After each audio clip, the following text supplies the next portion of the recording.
Hello ವೀಕ್ಷಕರೇ, ಮಮತಾ ಫುಡೀಸ್ಗೆ ಸ್ವಾಗತ ಸುಸ್ವಾಗತ. ಇವತ್ತು ನಾವು ಮೆಂತ್ಯ ಪರೋಟ ಮಾಡೋದು ಹೆಂಗೆ ಅಂತ ಹೇಳ್ಬಿಟ್ಟು ನೋಡೋಣ.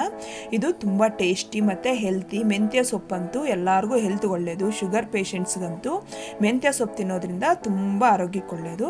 ಇದು ನಾನು ಮೈದಾ ಏನು ಯೂಸ್ ಮಾಡಲ್ವಲ್ಲ, ಅದಕ್ಕೆ ಹೆಲ್ತ್ಗೂ ತುಂಬ ಒಳ್ಳೆಯದು. ಬನ್ನಿ ಹೆಂಗೆ ಮಾಡೋದಂತ ಹೇಳ್ಬಿಟ್ಟು ನೋಡೋಣ. ಫಸ್ಟ್ ಟೈಮ್ ನನ್ನ ಚಾನಲ್ ನೋಡೋದಾದರೆ ಸಬ್ಸ್ಕ್ರೈಬ್ ಮಾಡಿ, ತುಂಬ ವೀಡಿಯೋಸ್ಗೋಸ್ಕರ. ಫಸ್ಟು ಮೆಂತ್ಯ ಸೊಪ್ಪನ್ನ ಒಂದು ಅರ್ಧ ಕಟ್ಟಷ್ಟು ತೊಗೊಂಡು ಅದನ್ನು ಚೆನ್ನಾಗಿ ವಾಶ್ ಮಾಡಿಕೊಂಡು ನೀರು ಹಾಕ್ಬಿಟ್ಟು ಒಂದು 2-3 ಸಲ ತೊಳೆದಿದ್ದೀನಿ. ಆಮೇಲೆ ಈ ಥರ ಚಿಕ್ಕ ಚಿಕ್ಕದಾಗಿ ಕಟ್ ಮಾಡಿಕೊಂಡು ಒಂದು ಸೈಡ್ಗೆ ಇಟ್ಕೊತಾ ಇದ್ದೀನಿ. ಈಗ ಒಂದು ಬೌಲ್ ತೊಗೊಂಡು ಒಂದು ಬೌಲ್ಗೆ 1 ಕಪ್ಪು ಗೋಧಿ ಹಿಟ್ಟು ಹಾಕ್ತಾ ಇದ್ದೀನಿ. ಈಗ ಅದಕ್ಕೆ ನಾನು ನೋಡಿ 1/4 ಕಪ್, ಇದು 1/4 ಕಪ್ ಅಷ್ಟು ಕಡಲೆ ಹಿಟ್ಟು ಹಾಕ್ತಾ ಇದ್ದೀನಿ. ಈಗ ಅದಕ್ಕೆ ಚಿಕ್ಕ ಚಿಕ್ಕದಾಗಿ ಕಟ್ ಮಾಡಿರೋ ಅಂಥ ಹಸಿ ಮೆಣಸಿನ್ಕಾಯಿ ಹಾಕ್ತಾ ಇದ್ದೀನಿ. ತುರಿದಿರೋ ಅಂಥ ಶುಂಠಿನ ನಾನು 1 ಇಂಚಷ್ಟು ಹಾಕ್ತಾ ಇದ್ದೀನಿ, ಅಂದರೆ 1 ಟೀ ಸ್ಪೂನ್ ಅಷ್ಟು. ಈಗ ಅದಕ್ಕೆ ಓಂ ಕಾಳು ಒಂದು ಸ್ವಲ್ಪ ಹಾಕ್ತಾ ಇದ್ದೀನಿ. ಅದಕ್ಕೆ ಅಚ್ಚ ಖಾರದ ಪುಡಿ 1/2 ಟೀ ಸ್ಪೂನ್ ಅಷ್ಟು ಹಾಕ್ತಾ ಇದ್ದೀನಿ. ಓಂ ಕಾಳು ನಮ್ಮ ಜೀರ್ಣಶಕ್ತಿ ಜಾಸ್ತಿ ಮಾಡುತ್ತೆ. ಉಪ್ಪು ರುಚಿಗೆ ನೋಡ್ಕೊಂಡು ಹಾಕ್ಕೋಬೇಕು. ಕಟ್ ಮಾಡಿರೋಂಥ ಮೆಂತ್ಯ ಸೊಪ್ಪನ್ನು ಹಾಕ್ಬಿಟ್ಟು ಎಲ್ಲ ಚೆನ್ನಾಗಿ ಮಿಕ್ಸ್ ಮಾಡ್ಕೋಬೇಕು. ಅದು ಹಿಟ್ಟೆಲ್ಲ ಸೊಪ್ಪಿಗೆ ಚೆನ್ನಾಗಿ ಅಂಟ್ಕೋಬೇಕು ಅಂತ ಹೇಳ್ಬಿಟ್ಟು ಈ ಥರ ಮಿಕ್ಸ್ ಮಾಡ್ಕೋಬೇಕು ನಾವು. ಈಗ ಅದಕ್ಕೆ ಎಣ್ಣೆನ 1 ಟೇಬಲ್ ಸ್ಪೂನ್ ಅಷ್ಟು ಎಣ್ಣೆ ಹಾಕಿ, ಮೊಸರು, ಗಟ್ಟಿ ಮೊಸರು ನಾನು 1 ಟೇಬಲ್ ಸ್ಪೂನ್ ಅಷ್ಟು ಹಾಕ್ತಾಯಿದ್ದೀನಿ.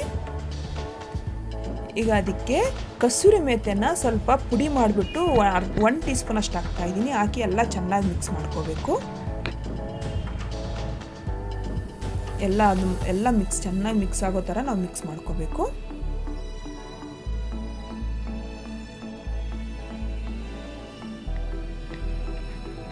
ಈಗ ಅದಕ್ಕೆ ನೀರು ನೋಡ್ಕೊಂಡು ಹಾಕ್ಕೋಬೇಕು, ಎಷ್ಟು ಬೇಕು ಅಷ್ಟು ಅಂತ ಹೇಳ್ಬಿಟ್ಟು. ನನಗೆ ಒಂದು 1/4 ಕಪ್ಪಷ್ಟು ನೀರು ಇಡಿಸಿದೆ.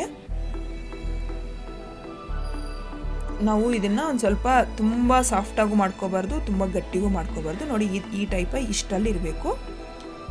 ಅದನ್ನೆಲ್ಲ ಒಂದು ಈಕ್ವಲ್ ಪಾರ್ಟಾಗಿ ಮಾಡಿಕೊಂಡು ಬಾಲ್ಸ್ ಥರ ಮಾಡ್ಕೊತಾ ಇದ್ದೀನಿ. ನಾನು ಒಂದು ಪ್ಲೇಟಲ್ಲಿ ಇಟ್ಕೊತಾ ಇದ್ದೀನಿ. ಈ ಥರ ನೈಸಾಗಿ ಬಾಲ್ಗಳು ಮಾಡಿಕೊಂಡು ನೋಡಿ, ನನಗೆ 1 ಕಪ್ಗೆ 7ರಿಂದ 8 ಬಾಲ್ಸ್ ಆಗಿದೆ, ಅಂದರೆ 8 ಪರೋಟ ಆಗುತ್ತೆ. ಅದನ್ನು ಒದ್ದೆ ಬಟ್ಟೆ ಮಾಡಿಬಿಟ್ಟು ಒಂದು 10ರಿಂದ 20 ನಿಮಿಷ ನೆನೆಯಕ್ಕೆ ಬಿಡ್ತಾ ಇದ್ದೀನಿ. ನೋಡಿ ಈಗ ಆಗಿದೆಯಲ್ಲ 20 ನಿಮಿಷ. ನಾನು ಹಿಟ್ಟು ಹಾಕ್ಬಿಟ್ಟು ಅದನ್ನು ಲಟ್ಟಿಸ್ಕೊತಾ ಇದ್ದೀನಿ.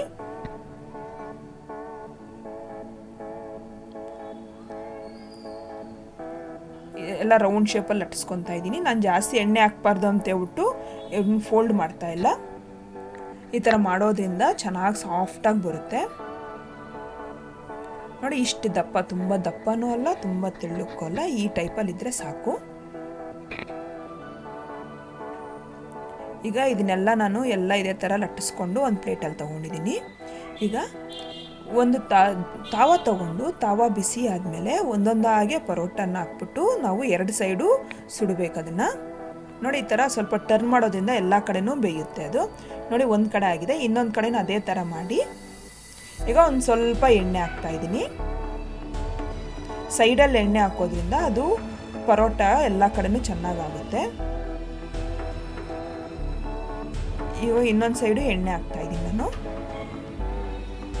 ಈ ಥರ ಮಾಡೋದ್ರಿಂದ ಅದು 6ರಿಂದ 7 ಅವರ್ ಹಂಗೆ ಸಾಫ್ಟಾಗಿರುತ್ತೆ. ಈ ಥರ ಮಾಡೋದ್ರಿಂದ ಬಾಕ್ಸ್ಗೆಲ್ಲ ಈ ಥರ ಮಾಡಿ ಮಕ್ಕಳಿಗೆಲ್ಲ ಬಾಕ್ಸ್ಗೆಲ್ಲ ಕಳಿಸ್ಬೋದು. ನಾವು ಇದೇ ಥರ ಮಾಡಿಕೊಂಡು ಇಟ್ಕೋಬೋದು. ನೋಡಿ ಆಗಿದೆ ಎಲ್ಲ ಪರೋಟನ ಅದೇ ಥರ ನಾನು ಮಾಡಿಕೊಂಡು ತೊಗೊತಾ ಇದ್ದೀನಿ.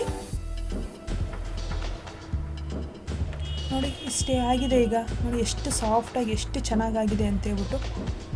ನೀವು ಮನೇಲಿ ಟ್ರೈ ಮಾಡಿ, ಇಷ್ಟ ಆದರೆ ಲೈಕ್ ಮಾಡಿ, ಹೆಂಗೆ ಬಂದಿದೆ ಅಂತ ಹೇಳ್ಬಿಟ್ಟು ಕಾಮೆಂಟ್ ಬಾಕ್ಸಲ್ಲಿ ಬರೆದು ತಿಳಿಸಿ. ನನ್ನ ಚಾನಲ್ಗೆ ಸಬ್ಸ್ಕ್ರೈಬ್ ಮಾಡೋದು ಮಾತ್ರ ಮರಿಬೇಡಿ. Thank you.